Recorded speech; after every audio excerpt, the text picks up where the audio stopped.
Deanne Collins with Michael Jackson. Michael, I understand that you're a lover of animals. Is that true? It's very true. We tour in the past. We go to different countries and different states. And I'd go to the different zoos all over the world to see the different animals. I can relate to them a lot better than I can to sometimes people. Yeah. Is it also true, is there a mini Michael Jackson zoo on the grounds of your house? Well, I wouldn't say zoo, but I have several animals here, and I'm still collecting animals. What kinds of animals? Do I have? Uh-huh.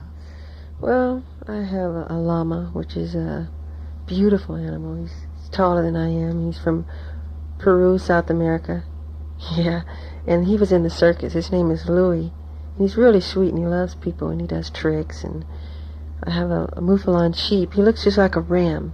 Most people think he's a ram, but he isn't. He was also in the circus. They were raised together. His name is Mr. Tibbs. I have almost 6-foot boa constrictor.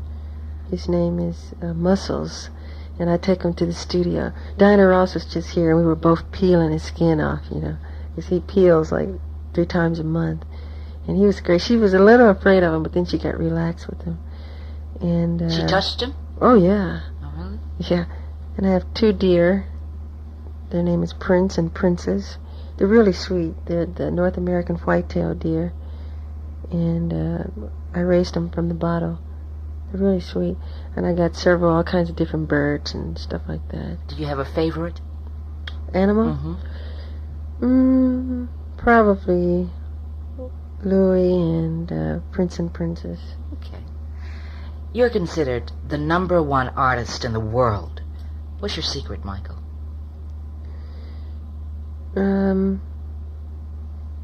Just loving what I do and speaking from the heart, being honest, really. I can't quite form it down to a special formula or anything. It's just wanting to do great work, and doing it. And I guess loving what you do has a lot to do with it, too. Yeah, caring and loving and putting your heart in your work. Honesty, is that very important to you? Oh, yeah, very important. It's nothing like writing a song that you feel good about, like Billie Jean and Beat It and starting something, stuff like that. And you feel like you have a great prize, when it's done. Because I work hard on them. So there, I guess you're talking about the honesty I would know would be like honesty in everyday life. But you're talking about honesty in musical terms, being true to yourself and trying to get that out on the album. Mm-hmm. Yes. Your audiences expect new and exciting things from you each time you release an album. Do the high standards get harder or easier to live up to? Well, they get harder because no matter what you do, you're competing against your previous product and everybody expecting more. It's like with a motion picture, you go see Star Wars, then Empire Strike Back, you expect more, than Jedi, you expect more than that. So you're really trying to top yourself all the time. And it's hard. With the Bee Gees with Saturday Night Fever, they came out with Spirits Having Flown. It's really hard, But I believe in doing better work. As you grow, you should get better. It's like that saying, I'm not getting older, I'm getting better. Well, trying to top, your albums, is it draining personally and physically? No, it's a challenge. It's fun. It's like a big, I shouldn't say game, but I have a lot of fun doing it. It's really, to get paid for something you love to do is really a treat. Because a lot of people are employed and they hate their work. It's terrible. But I'm getting paid to do something that I love to do. So it's a lot of fun. I'm just having a ball. Now, you stated that you feel more comfortable on the stage than at any other time. What do you do for excitement? Once you're off that stage? Dream about the stage. Play with my animals, stuff like that. I don't really go many places at all. I don't think you'd find me in the disco or the nightclub. All of those places are fun if that's what you like to do. It's just when I go to places like that, it becomes work instead of pleasure. They announce that I'm there over the loudspeakers and they play all my records, and I'm signing autographs. And again, you're on stage. Yeah. So it's not fun. I've done disguises and all kind of things, and it just doesn't work. But it's, it's all right. I don't mind it. Well, for me, to mellow out, I call it mellowing out, I read or play bid whist. For you, is it the animals again, as you're saying? Is Yeah, that probably animals or being with children, which I love a lot. I love kids, the young ones, and play with them, swim and stuff like that. You've been in the music business since age 5 or 6. What do you think your life would have been like if you hadn't had the talent to sing? Boy, I can't imagine, really. I have no idea what I'd be doing, because seems so right for me, and I'm here to do this, and it's my contribution to life to do what I'm doing, and I put my heart in it, and whatever good I can do, I do it, because I love people and I love making them happy. There's nothing like seeing your record #1, not for the ego, because I hate ego. It's for the fact that I know people bought it and they loved it and they enjoy it, and that's good. And I think all those people who, I can turn out great music, but it takes the people behind it, who are the disc jockeys and the program directors and all the independent people, to really make it happen, and I appreciate it. So are you saying Michael Jackson, age 60, still on stage?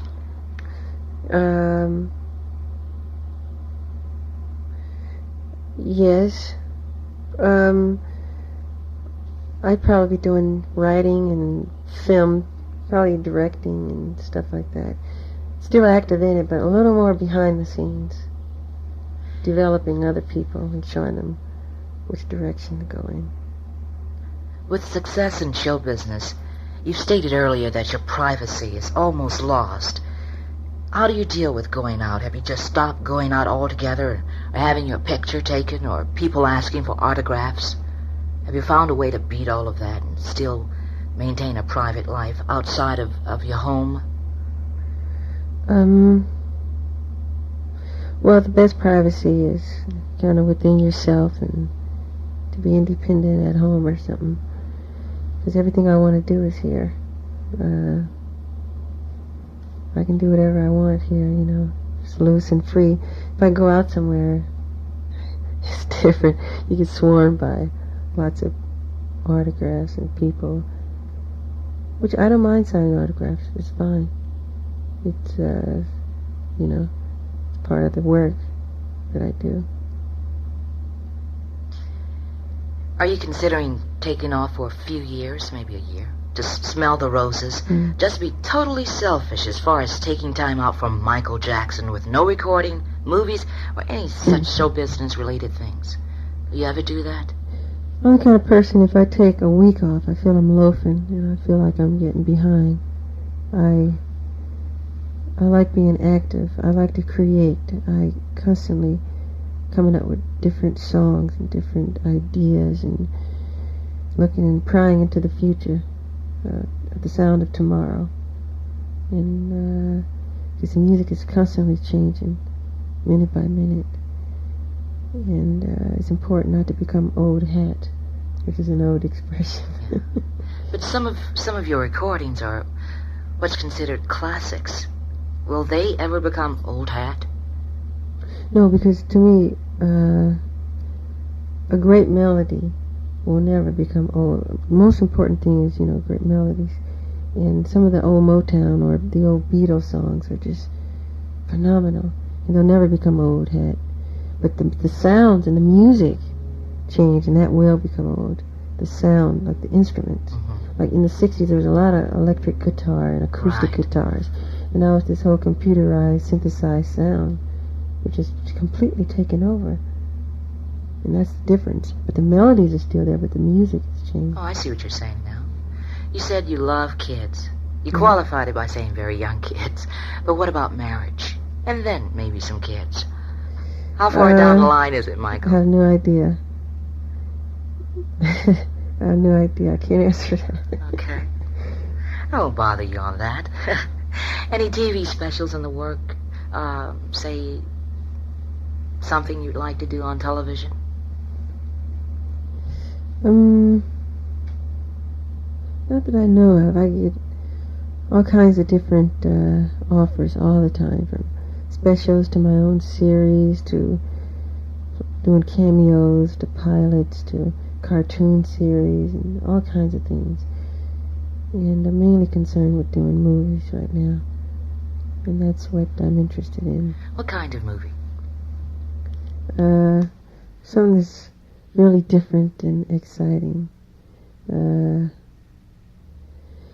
Something that hasn't been seen before. I mean, it's like what Star Wars was to the whole picture industry. All of a sudden it was a whole nother look, a whole new type of movie making. Creatures that walk and in space instead of on Earth, and it's kind of taking it to a whole nother wave than where it is now. Well, is Star Wars one of your favorite movies? Yes. E.T. E.T.? Yes. All right. Call home, E.T. Yeah. To Steven Michael. Spielberg, I think, is brilliant. Your creativity, it seems, is carried out like in all aspects of your life. In music, you're very futuristic. You're really looking to the future and in planning for that. And even in movies, you want something that has never been before. Mm-hmm. And I was trying, in my mind, try to think of what kind of movie would that be. It would be, I don't know. Could you sort of paint me a picture of something that would be the first of its kind for movies? I sure would love to do that. There's tons of scripts that are coming. Since I did The Wiz, there's been tons of things come in. And with a movie, it's so important to be selective, to do the right vehicle that's perfect for you. And I really enjoy surprising the public, going in a whole other direction than what they thought. And there's several different projects that I'm really interested in, but I'd really hate to say what it's about, because I really want to take a different turn and surprise people. Not just one glimpse and one peek.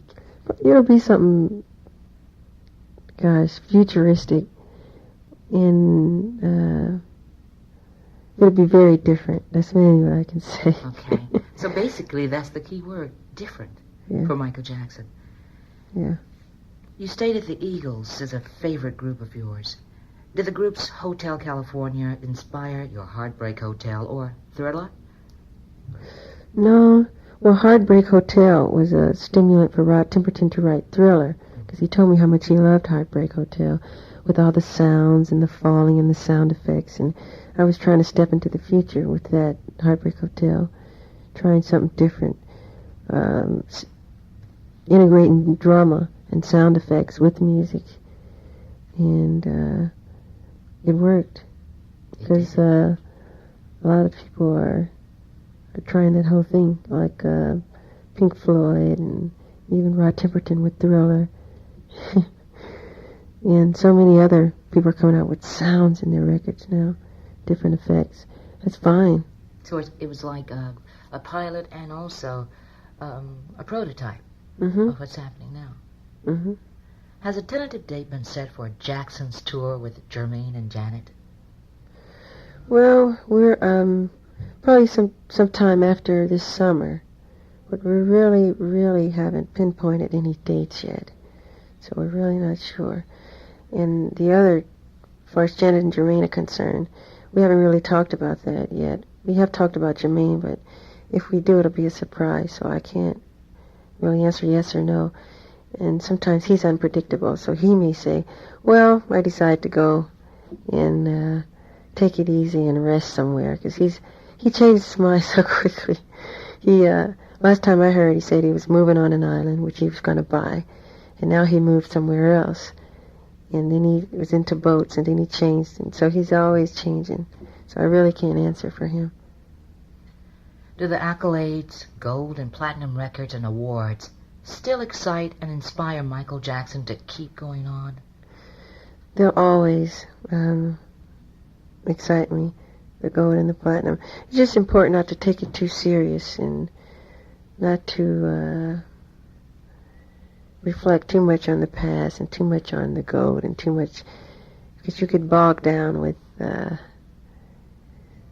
with your achievements instead of pulling out great work, instead of your past work, and you can get lost in that, really. Sometime I put all my gold and platinum records out and I look at them, and then I try not to take it too serious, because there's so much more I have to do, and kind of forget about that. Is it hard to forget about that, though? The spotlight, the superstardom. I mean, your name probably is up there with Muhammad Ali, or higher. You're known everywhere. As you said, you can't go outside. Everybody knows Michael Jackson. Is it hard not to take yourself seriously? No, it's pretty easy for me, because so many things I block out. I so much see myself like you, or like the people in this room. I'm human just like you are. I'm no better than you are. I maybe have a certain talent with my art and songwriting and dancing and the drama and the whole thing, the show business thing. But as far as human, I'm just like you. Average person. Yeah, so it's no right for me to think I'm better than you, or have an ego, to walk on air, because there are lots of people in my field who are like that, and most of those people, they fall. They really do, because they begin to treat people who helped them badly, and to forget where they came from, and to forget about those who helped them get where they are. And that's real important. That's why I thank all those. I thank everybody. So in reality, you're protecting yourself from that fall by just being average and human. Yeah. I don't believe in failure, actually. So I just don't even think about it. I take that out completely out of my vocabulary, the word fail, because I don't believe in it. Is that part of the upbringing, to be goal-oriented and also not to believe or even say the word failure? Was that something you were taught by your mom and dad? Well, I've been taught a lot by them, my father and my mother, how to train and to be determined and to do this and that. But it's just something I strongly believe in. Okay. All right. We said 5 or 6 years old in the business, in show business.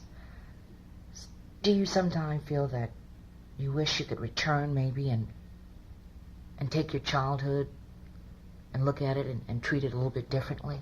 Because basically, did you pass childhood and did you feel you were thrust into an adult world? Well, it was pretty different being brought up on stage and on tour, and it's not like the ordinary child life. So it is different. I mean, I enjoyed doing it. It was nothing like I had stage parents who shoved me into something I didn't want to do. It wasn't that.